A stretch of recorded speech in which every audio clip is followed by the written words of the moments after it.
Before Fortnite. Before Roblox. Before mobile games took over every phone. There was Flash.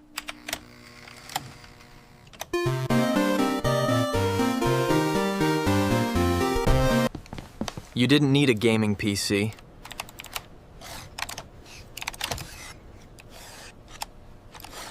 You didn't need a console.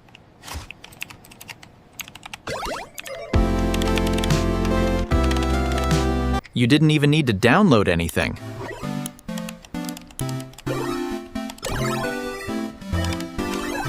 You just opened a browser, found a weird little game, and started playing. Maybe you were trying to survive a zombie apocalypse.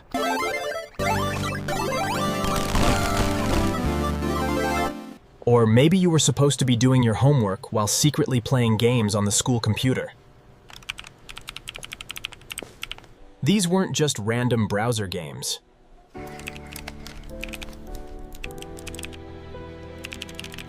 For millions of people, they were childhood.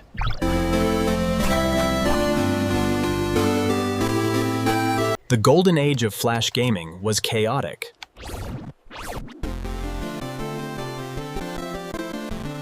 There were thousands of games scattered across websites like Miniclip, Newgrounds, Addicting Games, Kongregate, and Armor Games. Some were incredibly creative. Some were completely ridiculous. And some were so addictive that you could lose an entire afternoon without even realizing it. One of the most recognizable characters of the Flash era was a stick figure wearing orange pants. Sounds simple.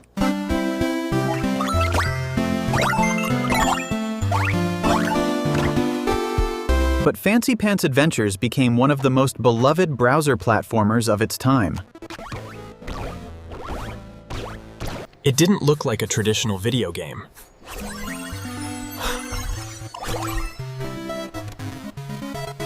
It felt like someone had taken a notebook doodle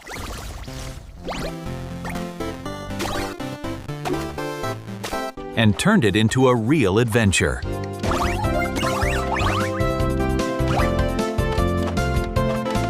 Then there was Bloons.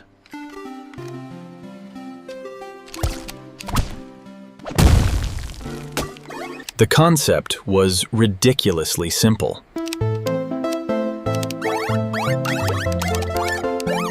You're a monkey. You have darts. There are balloons. Pop them. That's basically it.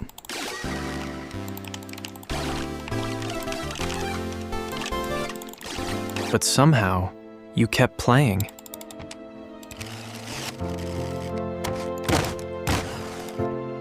Suddenly, you were spending 20 minutes figuring out the perfect angle for one shot. If you ever played Flash games at school, there's a good chance you've worked in a fictional restaurant. Take the order, make the dough, add the toppings. Bake it, cut it, and somehow keep the customer happy. Then came the other games in the series.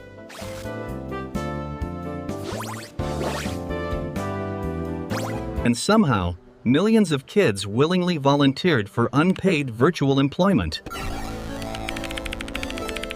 Then came the games that tested whether you and your best friend could actually cooperate. There was Fireboy and Watergirl, the legendary elemental duo who required perfect teamwork to survive. 2 characters, 2 different abilities, 1 giant puzzle-filled temple. Every level required both players to work together.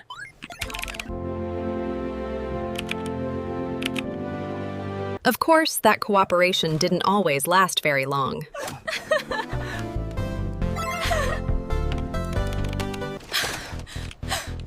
Because eventually one person would make a mistake. Then there was a game that had absolutely no interest in making you happy. the world's hardest game.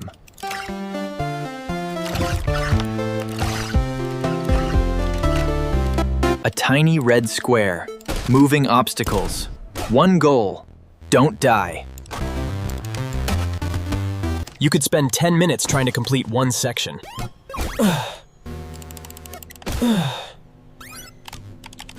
The game wasn't just difficult.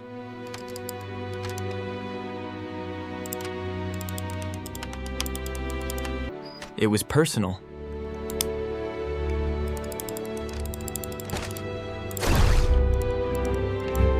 Flash gaming also gave us an entire generation of Stickman games. Stick figures fighting. Stick figures shooting. Stick figures escaping prisons. Stick figures surviving impossible situations. They were usually simple, sometimes aggressive, sometimes completely ridiculous. But the simplicity was part of the appeal. And then, there was Happy Wheels. This game took physics and turned them into chaos. You controlled ridiculous characters riding everything from bicycles to wheelchairs, while trying to survive increasingly insane obstacle courses. And somehow, that made you want to try again. But Flash games weren't just about the games themselves. They were part of an entire internet culture.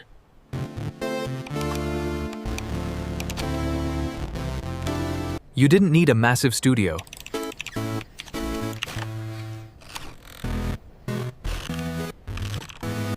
You could be one person with a computer.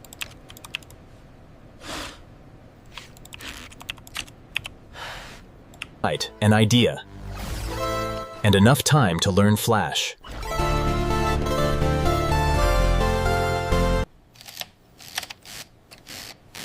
Then there were websites that became destinations in themselves. You didn't necessarily visit them looking for one specific game. You went there to see what you'd find.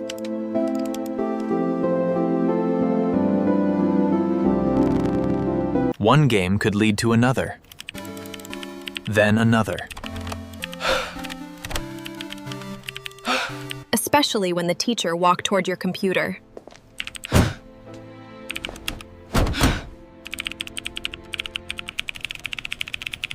And you suddenly had to switch tabs. But the technology behind all of this wouldn't last forever.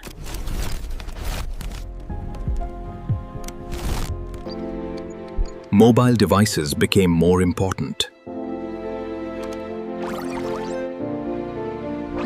And Flash itself became outdated.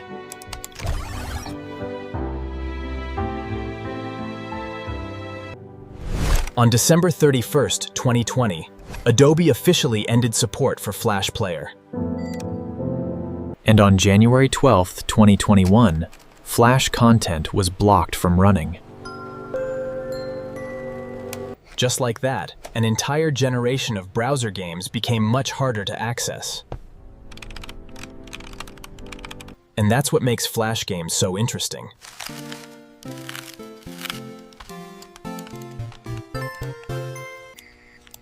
They weren't supposed to become history.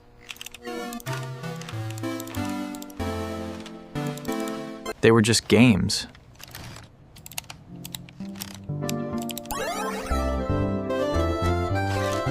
Something you played during a computer class, or when you were bored after school. You didn't think about preserving them.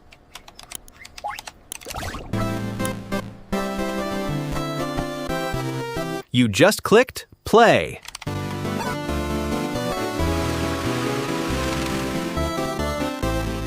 Today, games are bigger than ever.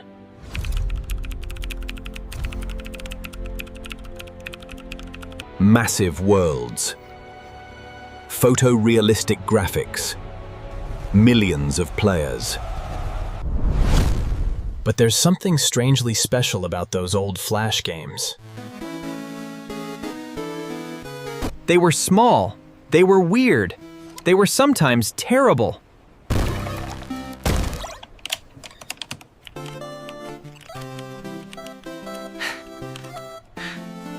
But they felt personal. You discovered them yourself.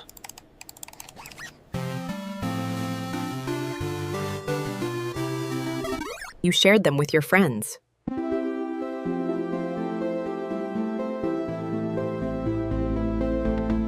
You remembered the names of games nobody else seemed to know. Flash may be gone.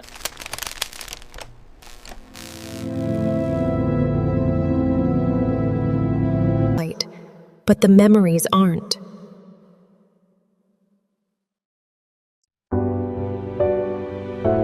So tell me, what Flash game defined your childhood?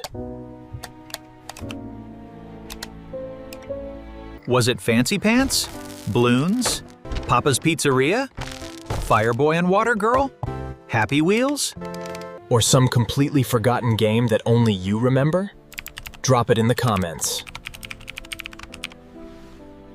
And if you want to revisit more of the internet we left behind, subscribe to The Lost Web.